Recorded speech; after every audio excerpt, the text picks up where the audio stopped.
আজকের তাজা খবর, কলেজে গিয়ে আমার বান্ধবী ক্লাসরুমে লুকিয়ে লুকিয়ে ভিডিও কল করছিল, যেটা আমি ধরেছিলাম। তো আজকে সকাল থেকে খুব ভালো বৃষ্টি হচ্ছিলো, ভাবলাম কলেজে যাব না। আমার ফ্রেন্ড বলল অবশ্যই আসতে হবে, আর আমি অবশ্যই নিয়েছি আমার মঙ্গলসূত্রটা। মোটামুটি 11:30টার ট্রেন ছিল, আর কি ভালো একটা ওয়েদার।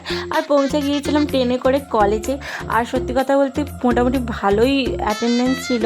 তারপর আমি আমার জায়গাতে আমি খুব ভালো করে বসলাম, পা ছাড়িয়ে।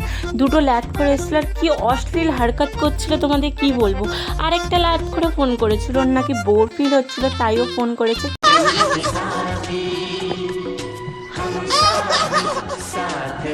তারপর আমি আমার অ্যাটেন্ডেন্সটা দিয়ে দিয়েছিলাম, যেটা খুবই ইম্পর্টেন্ট, যেটার জন্যই আসি কলেজে। তার ভালো একটু বাইরে হাওয়া খাওয়া যেতে পারে। হাওয়া খাওয়া তো বাহানা মাত্র, আমরা বাইরে গিয়ে শুধু গল্প করতে যাই আর মেমোরি বানাতে যাই। তারপর ওখানে বসেই ছিলাম, দেখলাম ঝমঝমিয়ে বৃষ্টি দিয়েছে। ক্লাসরুমে গিয়ে দেখি সবাই চিৎকার করছে, না কেন বাইরে বৃষ্টি হচ্ছে আর ভিতরে কারেন্ট নেই, তাই যেহেতু পড়তে হবে না। তারপর হুট করে কারেন্টটা দিয়ে দিল। তারপর আমরা বসে লুডো খেলছিলাম। বাহ, কি করছি মাইরি।